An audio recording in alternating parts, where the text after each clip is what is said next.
Bismillah, Assalamualaikum warahmatullahi wabarakatuh.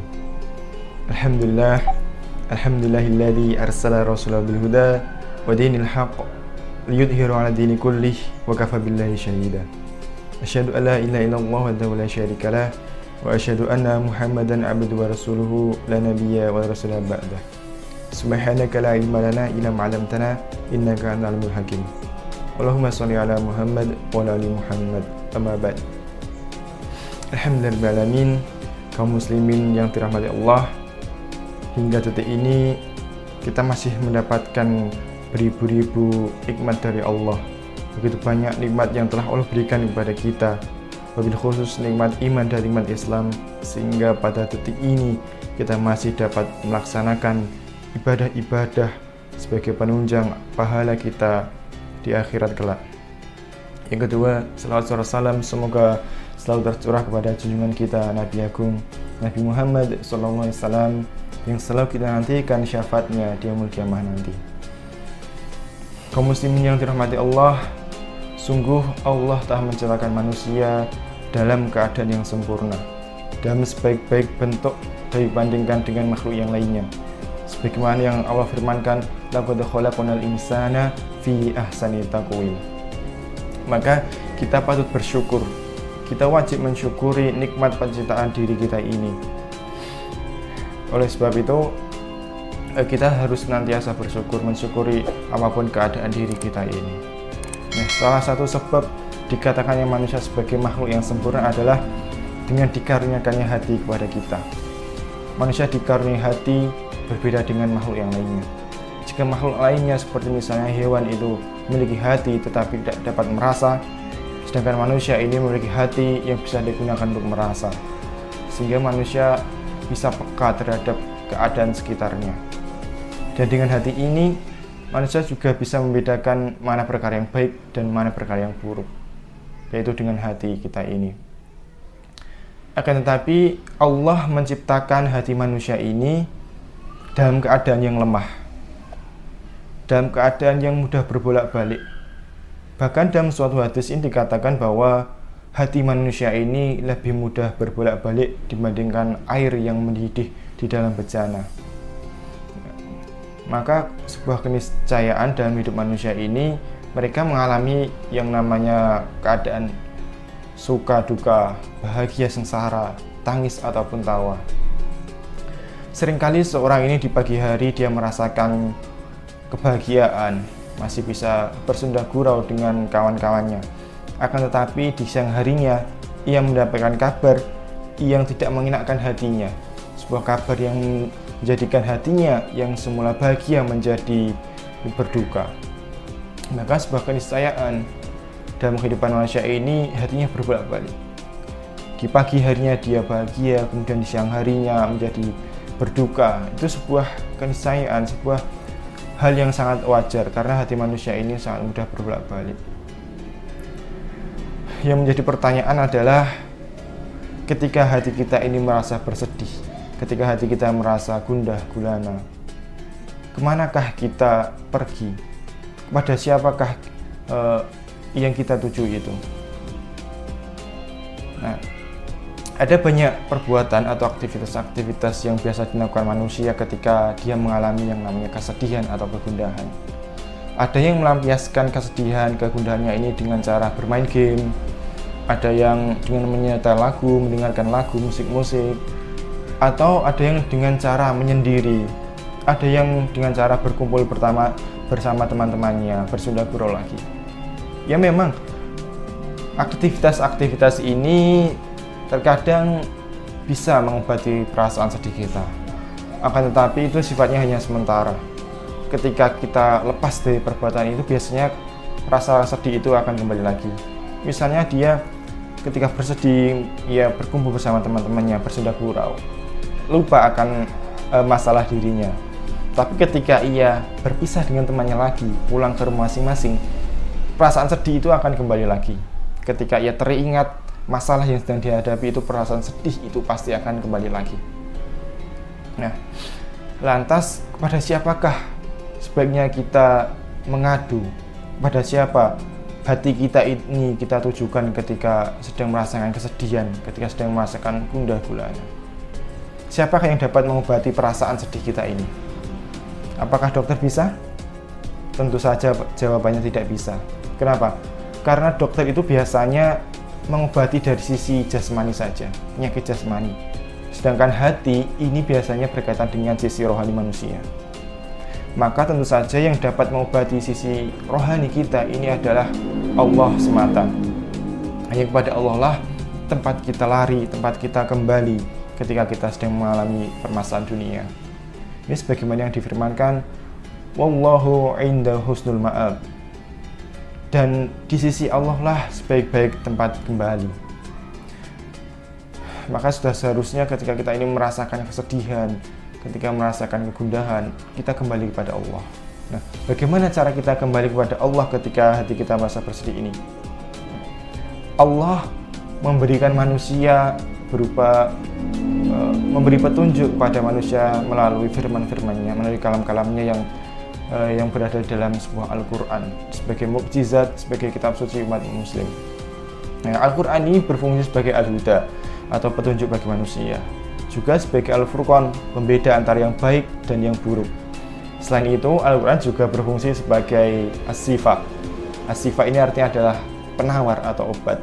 Sebagaimana yang difirmankan oleh Allah, wa yunazzilu minal Qur'an ma huwa sifa wa rahmatul lil mu'minin.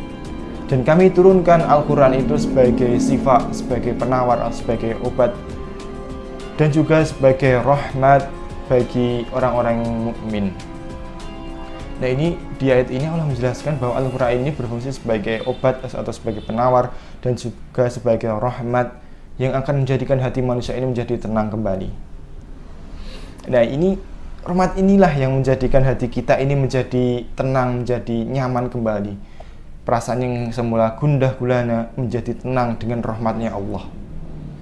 Sebagaimana yang telah Allah berikan rahmat ini kepada para ashabul kahfi, pada para pemuda yang mereka mendapat julukan Ashabul Kahfi. Para pemuda ini pada awalnya mereka hidup di lingkungan istana. Mereka tinggal bersama raja, mendapatkan kemewahan, kenikmatan hidup dunia bersama raja di dalam istana. Akan tetapi pada suatu hari raja ini memiliki sebuah kebijakan yang aneh, sebuah kebijakan yang tidak menyenangkan bagi hati para pemuda ini. Raja ini memiliki kebijakan bahwa dia akan membunuh siapa saja orang yang ketahuan beriman kepada Allah. Maka timbullah rasa gundah gulana dalam hati para pemuda ini, karena mereka beriman kepada Allah, sedangkan bagi siapa saja yang ketahuan beriman akan dibunuh oleh sang raja. Maka para pemuda ini akhirnya dia memutuskan untuk lari dari istana. Dia keluar dari istana dan dia lebih memilih tinggal di dalam gua.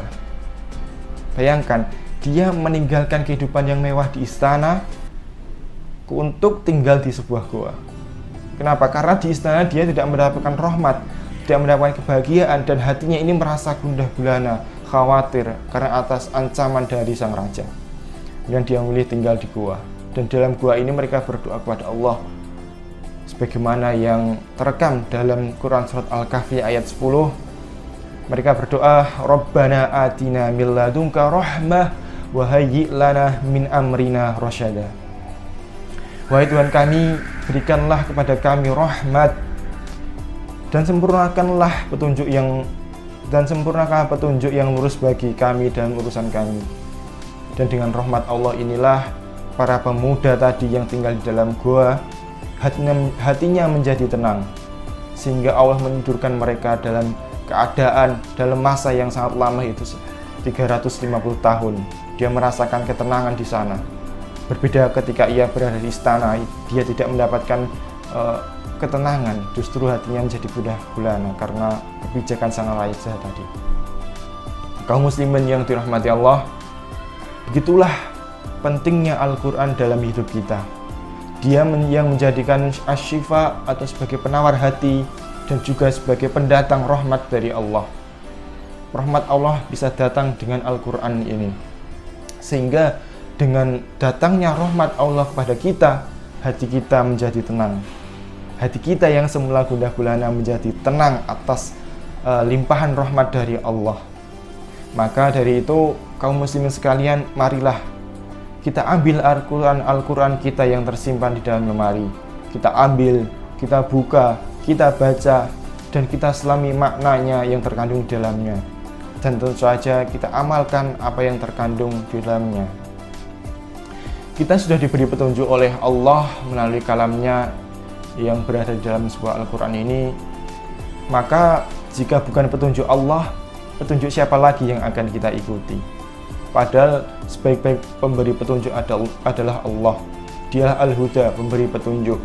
Sedangkan petunjuk yang bukan berasal dari Allah sangat mungkin keliru, sangat mungkin menyesatkan kita. Sedangkan petunjuk dari Allah sudah pasti dijamin kebenarannya. Namun yang sering menjadi pertanyaan bagi kita adalah ketika kita ini sudah membaca Al-Quran, akan tetapi ternyata masih saja menyisakan kegundahan di hati kita. Masih ada kegundahan, kegelisahan di dalam hati kita. Perasaan sedih tadi belum hilang dari hati kita.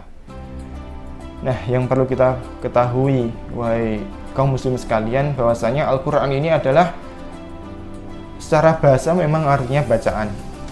Akan tetapi berbeda dengan bacaan-bacaan yang lain. Al-Quran berbeda dengan buku bacaan yang lain, berbeda dengan buku cerita ataupun buku-buku yang lainnya.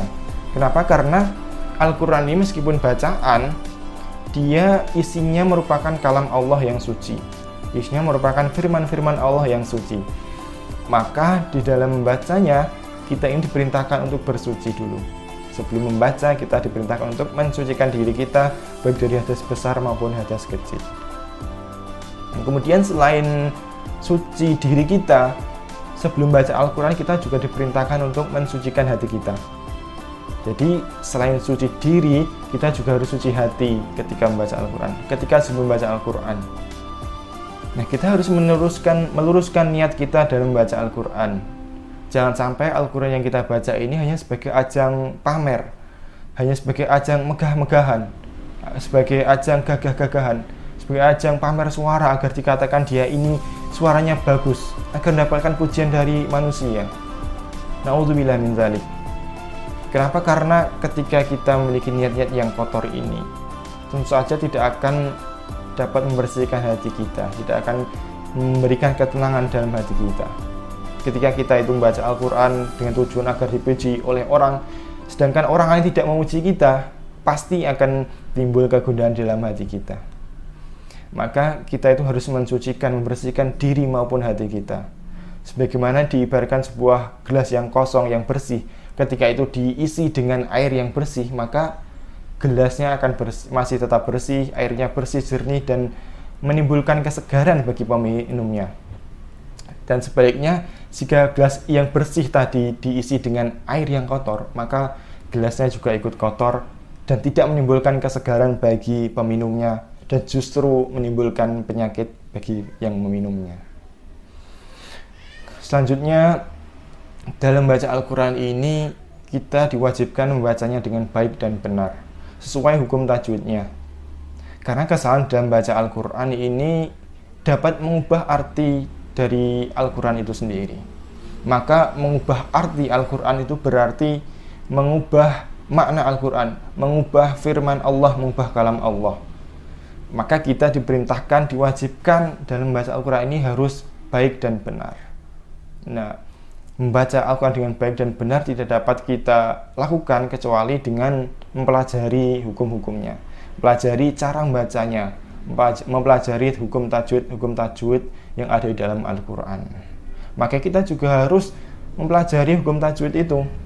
Nah, karena dengan mempelajari hukum tajwid ini kita dapat membaca Al-Quran dengan baik dan benar. Dan yang terakhir, yang tidak kalah pentingnya, kita itu harus memperbanyak membaca Al-Quran.